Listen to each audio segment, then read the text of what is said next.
Apakah itu collision theory? Collision theory adalah direct translation teori pelanggaran lah, iaitu apabila berlaku banyak pelanggaran, maka banyaklah pelanggaran yang efektif, maka kadar tindak balas akan bertambah.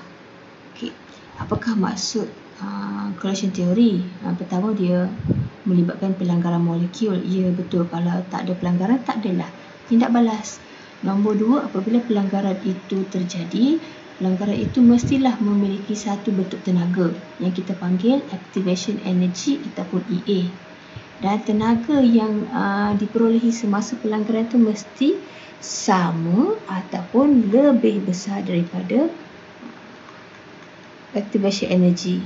Barulah berlaku tindak balas to initiate the chemical reaction. Itu maksudnya perlukan tenaga tersebut sama ataupun lebih daripada activation energy untuk memulakan tindak balas kimia.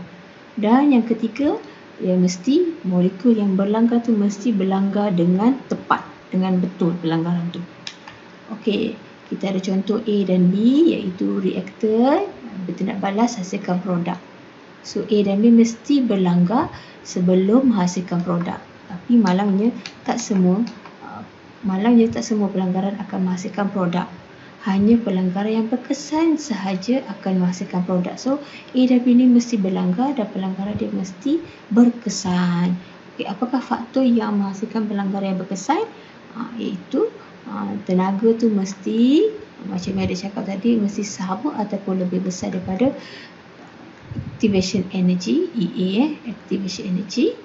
And then pelanggaran tu mesti pelanggaran yang berada dalam kedudukan yang betul. Okey, awak ada ambil bio tak masa SPM dulu? Contohnya begini, macam kita main Lego lah, ataupun main yang sambung-sambung alat jigsaw puzzle tu, untuk bagi puzzle tu fix dalam bentuk puzzle ini, kena ada puzzle yang bawah ni, okey, macam ni lah, bentuk U macam ni.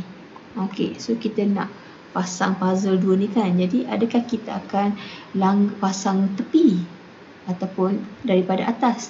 Tak, mesti kita kena pasang daripada bawah kan, supaya nanti produk kita ni, puzzle kita ni, okey, satu boleh masuk daripada bawah.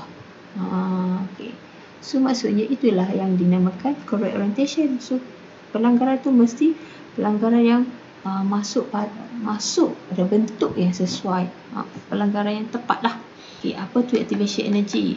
Diagram dia begini, ini reaktor A dan B. Reaktor A dan B mesti berlanggar dan menghasilkan tenaga. Activation energy di sini, dia mesti mencapai bukit ni, barulah boleh hasilkan produk. Okay, definition dia adalah minimum energy required for effective correlation in order to initiate a chemical reaction. Ini definition dia.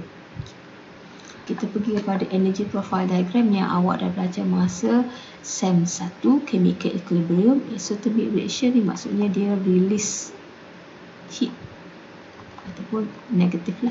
Endothermic ni absorb heat. Okay, positif. Jadi kalau release heat, dia akan turun tangga. Kalau endothermic absorb heat, dia naik tangga. Ada yang dah dipelajari masa SEM 1.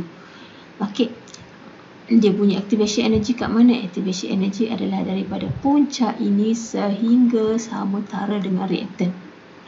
Kalau endothermic mesti daripada puncak. Okey, kat mana dia punya activation energy? Daripada puncak sehingga sama tinggi dengan reaktan. Itulah activation energy. Medium highlight. Activation energy adalah di sini untuk exothermic reaction. Manakala untuk endothermic reaction, activation energy dia tinggi. Okey, betul lah, sebab dia absorb heat kan. Okay. Ayat yang kat bawah ni dia cakap energy of reactant is higher than that of product. Sebab apa? Kalau exothermic ni turun tangga, so dia kena berada di tempat tinggi. Kalau endothermic, energy of reactant is lower. Sebab apa? Sebab kalau endothermic, bayangan dia adalah, contohnya adalah kita naik tangga, so tangga kat bawah ni lebih rendah daripada kat atas. Okey, kita cuba jawab soalan example 1 ni. Reaction A dan B, enthalpy change of the forward reaction is positive. Okey, enthalpy change ni apa? Enthalpy change yang segitiga H+2. Kalau positif, maksudnya endotermik. Sama macam ke atas ni, positif kan, endotermik. Entalpi ni berada di sini. Inilah entalpi yang segitiga H2. Ini entalpi. Okey, entalpi. Okey. Kemudian dia dah beritahu positif 21 kan. Jadi endotermik. Activation energy of forward is 84. Forward tu maksudnya A dan B jadi C dan D. Ini adalah dia bagi EA forward. Forward. So kita pun buat. Dia punya adalah endotermik kan. Endotermik naik tangga. So saya ingat sikit lah. A plus B. Kemudian bukit. Lepas tu C plus D ke atas. Okey, lepas tu dia cakap entalpi tu adalah 21 kan. Kat mana entalpi? Entalpi mesti daripada reaktan. Kalau entalpi reaktan kepada produk, itu entalpi. Entalpi sama dengan positif 21 kilojoule per mol. Dia tanya, dia cakap activation energy adalah 84. Okay, activation energy of forward maksudnya daripada A pergi kepada CD. Sambil dia buat warna merah lah. So inilah activation energy. EA forward tu sama dengan 84 kilojoule per mol. Okay, sketch dia energy profile diagram. Okay, settle. What is the activation of the reverse reaction? Kalau reverse reaction maksudnya daripada C jadi D. So dia nak EA reverse. C jadi D, CD ni akan jadi reaktan. Jadi EA tu adalah reaktan hingga yang medium highlight dia nak tu. Reverse tu adalah daripada reaktan sekarang reverse kan. CD ni jadi reaktan. Jadi EA dia apa? EA ni adalah daripada puncak sampai kat sini saja, sampai sama tinggi dengan reaktan. Okey, jadi cara kira dia adalah total dia 84 sama dengan biru tu 21 kilojoule per mol tambah dengan X. 21 kilojoule ni dah highlight lah. 1 kilojoule yang ini. Okey. Lepas tu yang kita nak yang kuning tu adalah kat sini.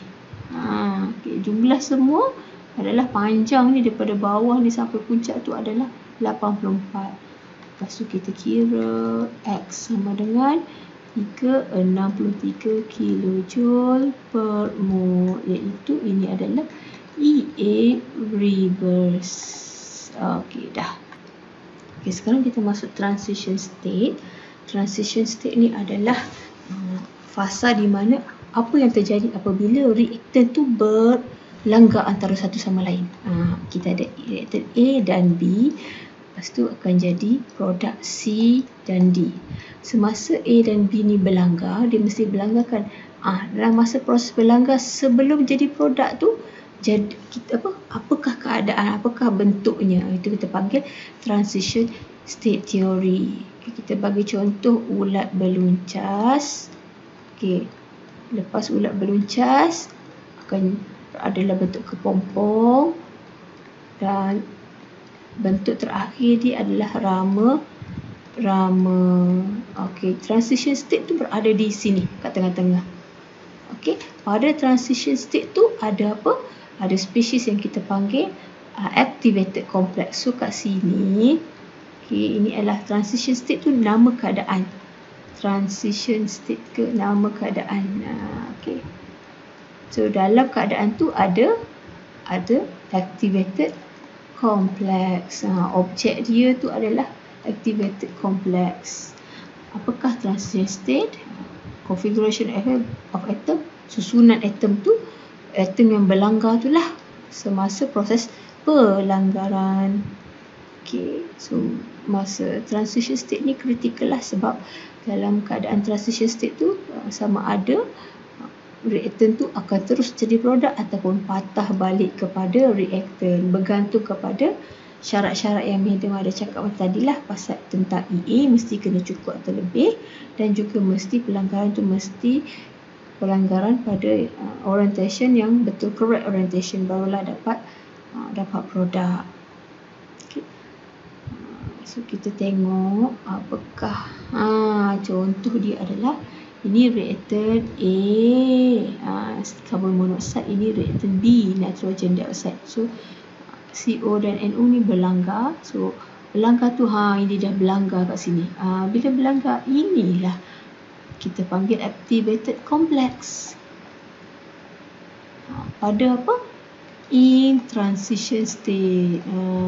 Transition state ni keadaan ke situasi fasa macam tu lah. Benda yang berada di situasi itu kita panggil activated complex. Kalau cukup tenaga, correct orientation akan jadi produk. Kalau ada masalah, patah balik reaktor. Oleh kerana activated complex ni berada di atas, dia punya energi lebih tinggi daripada reaktan dan produk. Okay. So dia decompose to form product ataupun reactant, depends on the correct orientation or not, ataupun activation energy tu cukup ataupun tidak. Okay. Habis tentang transition state. Okay, bye bye. Sekian. Assalamualaikum.